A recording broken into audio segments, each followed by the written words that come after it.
elder statesman in this game, David Ramsey. Shout out to Dave Ramsey. Before I say this, I want to preference this by saying I have no issue with Dave Ramsey, man. I actually like Dave a lot. Yeah, he's done some good stuff for the financial literacy community, help people get out of debt. He's done some good things. He had a thing where he said how to invest your money. Okay, right. Invest in mutual funds, spread equally in 4 categories: growth and income, aggressive growth, international, real estate, paid in full. Don't invest in singular stocks, Bitcoin, or any cryptocurrency, whole life insurance policies, annuities, bonds, micro investing, REITs, ETFs, and CDs. David. Might clip that up. When I saw that, I looked at it, I'm like, yo, bro, I'm everything on the don't list. Thanks, David. David. Trying to keep us. He trying to keep us there. You want to keep us there, Ian? There's a different strategy for, and I've used his baby blueprint to get out of debt. I tell everyone that's the formula I use to get out of debt. But I think for us that are black and brown or lower income, once you get out of debt, what happens? Magically, some big debt or an accident happens, and all of a sudden you go back in. I understand he may have a position, but it's not based on stats. Everyone, I want you to tell me, what is the 11-year return for Bitcoin? I'm not the hugest fan of crypto, right? But I've been investing in it since 2013. I know a lot of people like to talk, but I didn't see your face at these conferences at Money Show in 2014. I'm gonna be real. Single stocks: Apple, Microsoft, AMD, Tesla, Nvidia. Even you could throw Micron. It's a huge mistake to not invest in single stocks. I like to hedge with indexes or ETFs. I agree, no CDs. I agree with if you can pay real estate off in cash, better to not have the debt. But I think in this situation, he was over levered. And I think what he's trying to prevent people from doing is to be in an over leveraged situation where the loan gets called. I get it because I'm big on no debt. But to say no Bitcoin, no crypto of any kind, no single stocks, I think no ETFs. No ETFs? It's the safest damn bet you can make in the market. So if you guys just go look, don't believe me and don't believe Dave or Troy or Rashad. And Rashad's in a good mood today because I thought he was going to be on bullshit like me. Go look at the 5-year and 10-year return and go to year-to-date return, ytdreturn.com, and compare mutual funds versus the ETFs, mutual funds versus Apple and Microsoft, and you can see what the growth is over time, and that'll tell you everything that you need to know if you should. It's not comparable at all. It's not comparable. I'll tell you. I'll save you the time. It's not even comparable. So when I saw that, I was just like, wow. All-time return for Tesla is like 24 or 28,000%. How could you stay out of that? I don't know how. The part that I don't understand is he's saying don't invest in ETFs, but invest in mutual funds. Mutual funds are kind of similar to ETFs. And then he's saying invest in a growth mutual fund.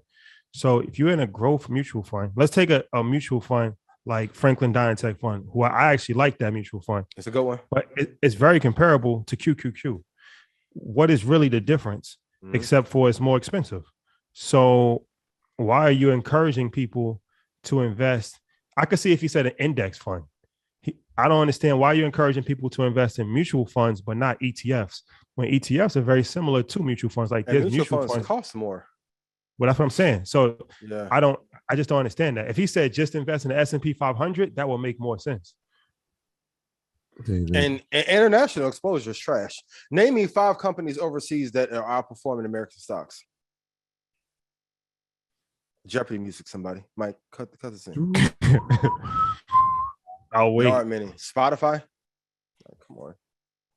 There may be like 5 good companies. And if China didn't have the rule that it did over its regime, but I would stay out of international affairs. You can argue Alibaba would probably be way better, but right now, not so. Yeah, Shopify may be the only one. Yeah, kudos. Yeah, there was a great article in Forbes today about Shopify. Or Spotify, not Shopify. I'm sorry. I'll talk about that later. And I also don't understand when he says not to invest in Bitcoin or cryptocurrency. I don't understand that. I can understand not investing in things that you don't understand. And if you don't understand it, you shouldn't invest it before you're educated. But when you see JP Morgan, when you see all of these big institutions, all of these banks buying up cryptocurrency, buying up Bitcoin at rapid rates, high level of adoption. Mm-hmm. I mean, obviously, you're talking about something that is not going to go away tomorrow. It has an institutional floor and ceiling, and everyone knows the ranges in between, and it's a safe haven. You know, but this is key. Why I tell you guys to read so much, so you don't become a dinosaur. Like if we ever get to 15% interest, you're going to hear me have a completely different take on 2 Tech 2 Index. I'm going to say throw it away. Doesn't work. Go all JP Morgan. Shout out to Nicole. Who's back? And the environment, and the environment that we're in right now, low interest rate, low capital, 2 Index, 2 Tech works perfectly. You have to know when your strategy will break down. But yeah, I think it's a huge mistake to say not to invest in anything but mutual funds and growth and income. So, but I love Dave. You know, I just don't like that take.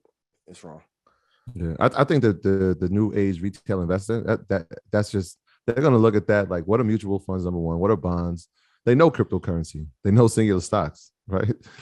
It's just a new way of investing, and people, this is their introduction into investing. And so, not to say not knocking mutual funds or bonds, but this is what this age group, this new revolution, this is their introduction into investing. At some point, maybe they'll explore those things, but right now, ETFs, individual stocks, crypto for sure, and real estate.